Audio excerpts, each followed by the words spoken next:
Hi, I'm Saroj Mahato and I'm going to present some findings from our work on cysteine biosynthesis pathways in Mycobacteria. To introduce my poster, Mycobacteria are acid-fast, gram-positive, rod-shaped bacteria. They include serious human pathogens, for example, Mycobacterium tuberculosis, which causes the deadliest infectious disease tuberculosis. About 23% of the world's population is infected with these bacteria. Mycobacterium smegmatis, on the other hand, is a non-pathogenic organism and is commonly used as a model organism to study mycobacterial metabolism. Cysteine is one of the two sulfur-containing proteogenic amino acids. It helps in protein structure by forming disulfide bonds. It can also participate in enzymatic reactions as a nucleophile. Cysteine is also a precursor for the synthesis of methionine and in Mycobacteria mycothiol, which helps the bacteria tolerate oxidative stress. Published biochemical studies have revealed these pathways for the synthesis of cysteine in Mycobacteria, but in vivo data are lacking.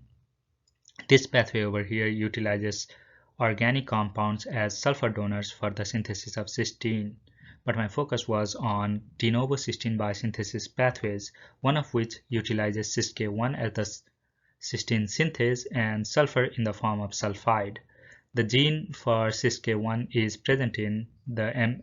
tuberculosis genome but absent in M. smegmatis.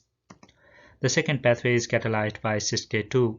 The gene again is present in M. tuberculosis but absent in M. smegmatis. This leaves us with this pathway for cysteine biosynthesis, which utilizes three proteins: CysM as the cysteine synthase, CysO is the sulfur carrier protein, and MEC is a peptidase that cleaves cysteine and CysO to release cysteine and recycle CysO. This pathway also utilizes sulfur in the form of sulfide. The genes for these proteins are present in both M. tuberculosis and M. smegmatis genomes. To understand the importance of this pathway, in Mycobacteria, I proceeded to eliminate this pathway in M. smegmatis. The genes for the three proteins are in an operon. The upstream and downstream regions of the operon were PCR amplified and fused with the hygromycin resistant gene in between. The fusion construct was then electroporated into M. smegmatis wild-type cells to replace the operon with the hygromycin resistant gene as a selective marker. The diff sites represented in yellow then recombined to result in an unmarked mutant of M. smegmatis for the operon. If this were the only de novo cysteine biosynthesis pathway in M. smegmatis, the knockout mutant should have been a cysteine auxotroph, but that was not the case, indicating a presence of at least one alternative route. So I took the sequence of CysK1 protein of M. tuberculosis and searched for proteins with some sequence similarity in M. smegmatis through Protein Blast, and CBS, cystathionine Beta-Synthase, turned out to be the closest enzyme. To see if CBS is involved in de novo cysteine biosynthesis in any way, I proceeded to knock out this CBS gene using the same method. So I deleted the CBS gene from the wild-type strain of M. smegmatis. I already had a delta CysM knockout mutant, and in the delta CysM knockout mutant I also deleted CBS gene to get a CysM CBS double mutant.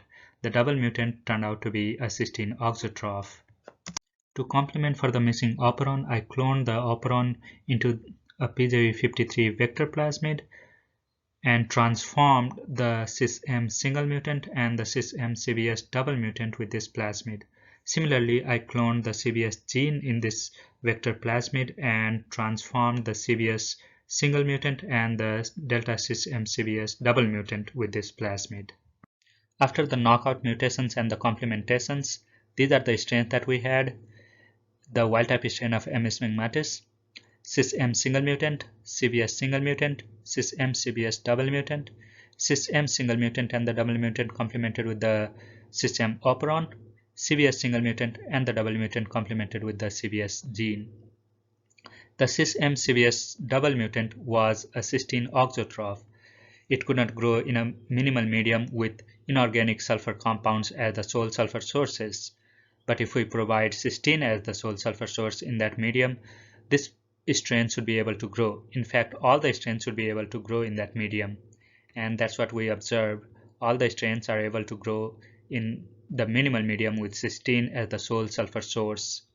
Because we had not made any mutations in the gene whose product converts cystathionine to cysteine, all the strains should be able to convert cystathionine to cysteine, and they should all be able to grow in that medium, minimal medium with cystathionine as the sole sulfur source.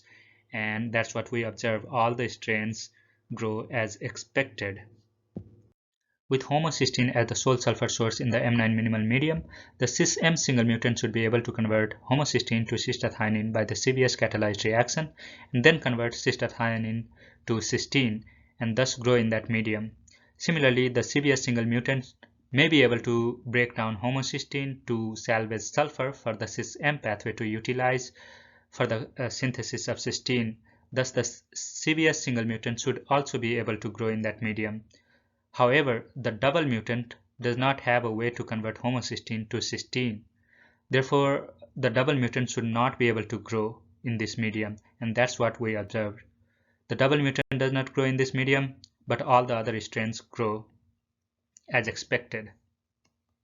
Because none of the genes whose products convert methionine to homocysteine were mutated in any of the strains, all the strains should be able to convert methionine to homocysteine, and they should show the same profile that they showed with homocysteine as the sole sulfur source, and that's what we observed.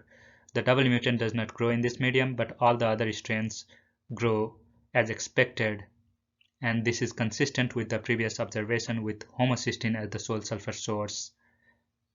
With sulfide as the sole sulfur source in the minimal medium, the double mutant does not have a way to assimilate sulfide into cysteine, and therefore the double mutant does not grow in this medium as expected.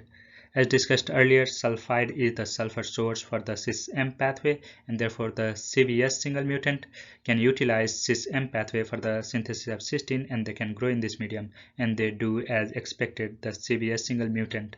However, the CysM single mutant does not appear to have a way for the assimilation of sulfide into cysteine. Interestingly, the CysM single mutant grows in this medium. One possible explanation is that the CBS may be acting as the CysK1 of M. tuberculosis and assimilating sulfide onto O-acetylserine to synthesize cysteine. The second possible explanation comes from a closely related organism, Corynebacterium glutamicum, where homocysteine is directly synthesized by the assimilation of sulfide onto O-acetyl homoserine, and this pathway may be present in M. smegmatis, which may explain the growth of the single mutant in this medium. The genes whose products are involved in the reduction of sulfate to sulfide were not mutated in any of the strains. Therefore, with sulfate as the sole sulfur source in the minimal medium, all the strains should show a similar profile that they showed with sulfide as the sole sulfur source, and they do.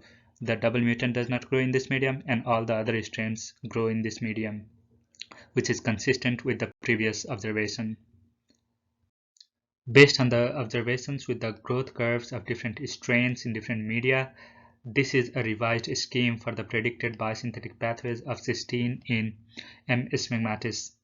Consistent with the biochemical studies in M. tuberculosis and protein sequence similarity, CysM pathway is active in M. smegmatis. CysK2 pathway is missing.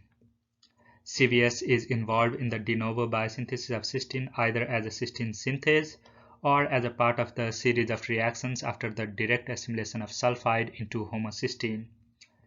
Given the protein sequence similarity, it is likely that The route for the direct assimilation of sulfide into homocysteine is also present in M. tuberculosis.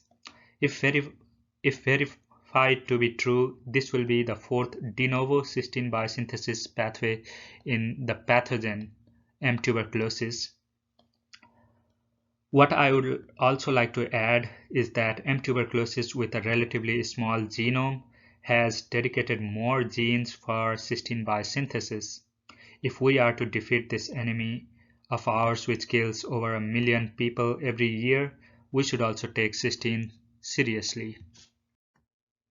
With that, I'd like to thank the Cell and Molecular Biology program and the Department of Biological Sciences at the University of Arkansas for their financial support of this project. Thank you.